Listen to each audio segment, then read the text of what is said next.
Hello and welcome to week 8. We're going to shift into a focus now on digital citizenship and what that means as educators in terms of how we can promote and support our students in developing skills to navigate digital spaces.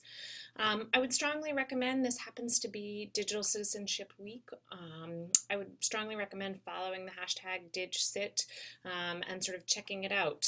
3 reasons students should own your classroom's Twitter and Instagram accounts. Good content here for thinking forward about what digital citizenship means. And remember, in TweetDeck you can always add a column, so I've got both DigCit and DigCit Week programmed into this column of my my TweetDeck so that I can follow along with those as I open up my computer. When you go into the week 8 folder, you'll see that the foundation, we're going to start by just a foundational understanding of what does digital citizenship mean. And I've got one here that sort of uses these 9 different elements of kind of the different skill sets students and adults need for navigating digital environments safely and productively. A couple of articles here in terms of kind of why this matters. And then I've got here chapter 14 from Alone Together, which is one of Sherry Turkle's book. Her recent one is Reclaiming Conversation, the Power of Talk in a Digital Age.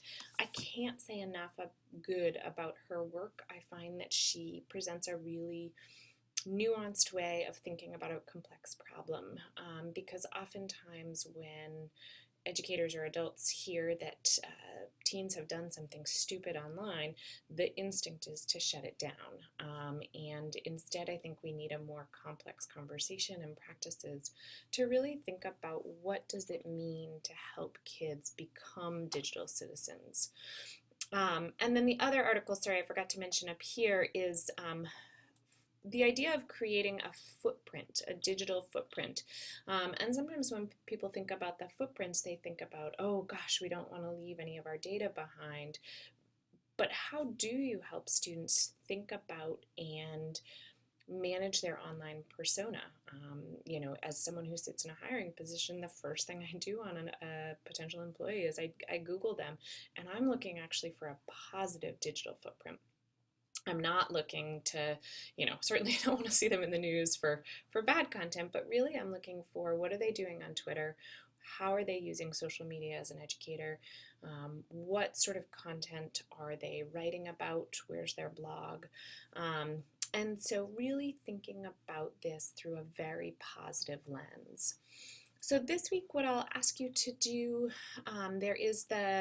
there's lots of resources here on digital citizenship because each of you in your own context is going to be in a somewhat different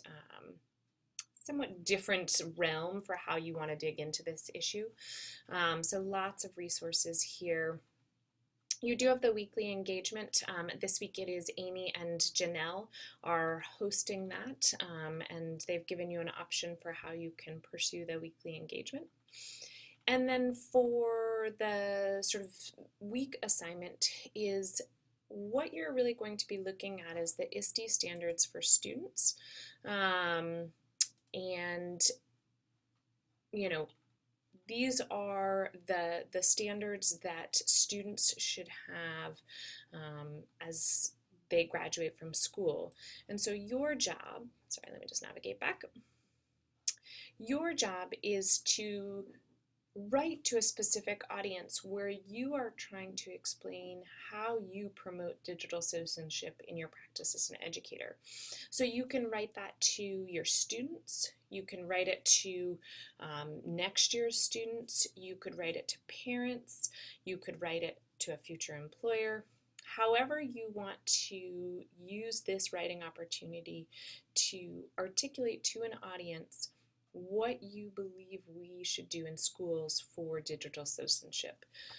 So you're going to make sort of an online letter to that person or to that group. And in that first part, make sure you help set the context.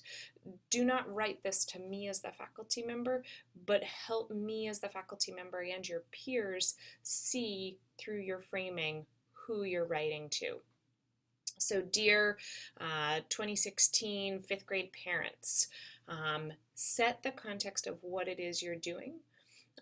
And your letter is going to give an overview of how you work to create strong digital citizens, not how you restrict and control access. Your letter should begin to demonstrate your awareness of the ethical, legal, and safety implications of educational technology for the students you work with. You are going to be connecting this to the research and evidence that you find in the weekly readings and your Explore time. And you need to connect it to the developmental issues for your learners. If you're working with kindergarten students, the way you have them engaging is going to be very different than how you have adult learners engaging because of the choices and your responsibility to protect them and provide that safe space. So your letter is going to sort of state the actions that you'll take, and you want to make them specific enough so that someone can see them. But if the specific tool changes, you don't want to have to redo it.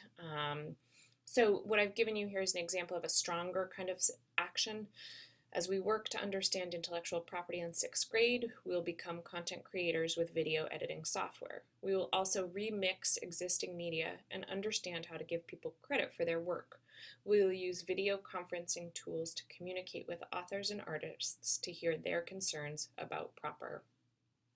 All right, so a sort of weaker would be, we'll use iMovie version 8 to address standard 2B from ISTE. All right, that is just so specific that it's not going to get at the sort of conceptual level of how you're going to do this work. Your letters, I would assume, would be somewhere between 1,300 and 1,600 words. They should reference the foundational readings with APA citations and links.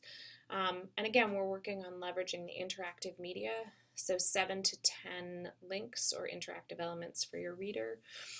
It doesn't say here, but also make sure that you are following good Creative Commons with your images and citing who those sources are. And when you're viewing the ISTE standards for students, make sure you open with the plus button. You'll see in the corner there's a plus button here. So these are what the national organization says our students should be able to do, and therefore how are you going to foster this with your students? So make sure you click that open when you're in the interactive web version of that. I really look forward to the work. Again, you're going to either do it as a Google Doc or add it to your blog or site that you've been building. Again, the goal is to be public about our work and be writing towards that audience. Let me know if you have questions, and I look forward to seeing the work this week.